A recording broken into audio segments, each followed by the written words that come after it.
Hindi pa rin naaayos sa mga silid-aralan sa Bacolod City na nasira ng Bagyong Tino. Sa Calasiao, Pangasinan naman, baha pa rin sa ilang eskwelahan at halos 2 linggo nang walang pasok. Live mula sa Calasiao, Pangasinan, may unang balita si Cindy Salvacio ng GMA Regional TV. Cindy? Susan, mahigpit na binabantayan at minomonitor ng DepEd Regional Office 1 ang mga binabahang paaralan dito sa buong rehiyon matapos ang pananalasa ng Bagyong Uwan. At bagamat prioridad nga ng DepEd ang kaligtasan ng mga estudyante, tinitiyak naman nila na hindi maapektuhan ang pag-aaral ng mga ito. Pagpasok pa lang sa loob ng Banlag National High School sa Calasiao, Pangasinan, bubungad na ang baha. Kaya hindi pa tinatanggal ang mga inihilerang gulong ng sasakyan sa gilid upang may madaanan ang mga guro't estudyante. Ang naipong tubig sa bahaging ito, nagmistulan ng maliit na palaisdaan. Ilang estudyante ang handa naman na raw pumasok. Pag sa Monday na lang po, pinsanan na lang po para mabawasan din yung baha dyan eh. Ang priority po kasi ng DepEd sir ay ang safety and security ng mga guro at siyempre ng ating mga mag-aaral. Mas malala ang baha sa katabing Banlag Central School. Makikita ang lawak ng naipong tubig sa loob ng campus. Matagal na umanong problema ito ng paaralan. Wala kasing labasan ang tubig. Nagtutulungan ang pamunuan ng paaralan, barangay council at lokal na pamahalaan upang masolusyonan ang problema. Patuloy po ang pakikipag-coordinate po natin sa kanila through their district supervisor. Yung iba po nag-shift po to modular distance learning. Kadalasan po na ginagawa ng ating mga kaguruan kapag may mga bagyo o kalamidad ay nagkakaroon po sila ng mga make-up classes sa mga panahon po na humupa na po ang baha.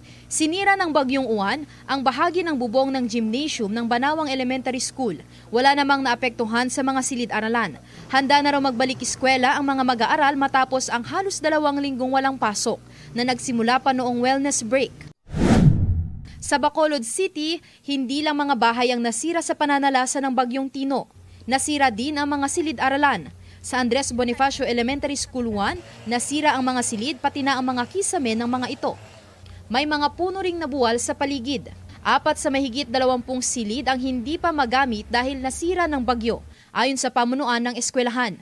Kaya pinalawig pa ang alternative delivery mode sa halip na ibalik ang face-to-face classes. Apektado gid ang aton nga mga classrooms nga hindi gid pwede masudlat. May arita di sa fronting sa aton nga part nga nagkala tumbaman ng mga canopy. Kasama ang mga silid-aralan ng Andres Bonifacio Elementary School 1 sa 134 na inireport ng DepEd Bacolod City na partially damaged, habang may 189 naman na totally damaged sa buong lungsod dahil sa bagyo.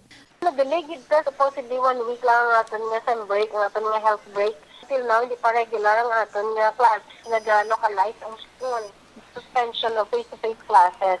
But it doesn't mean na wala klase. Para sa magulang na si JR, mahalagang ayusin muna ang classrooms bago ibalik ang face-to-face classes. Samantala, nagpapatuloy pa ang consolidation ng DepEd Negros Occidental kaugnay sa tala ng mga nasirang classroom sa probinsya. Nagsagawa na ng inspeksyon ang DepEd at provincial government sa ilang bayan nitong November 11. Kasama sa kanilang pinuntahan ay ang mga nasirang silid-aralan. Inihahanda na rin ang tulong para sa mga paaralan.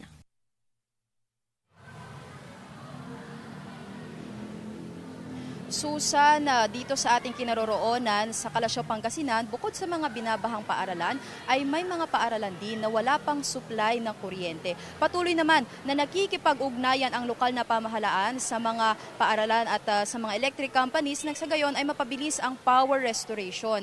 At sa ngayon, nasa maayos na rin na sitwasyon ang karamihan sa mga paaralan dito sa bayan at nagbalik eskwela na rin ang mga estudyante. Susan. Maraming salamat, Cindy Salvacio ng GMA Regional TV. Gusto mo bang mauna sa mga balita? Mag-subscribe na sa GMA Integrated News sa YouTube at tumutok sa unang balita.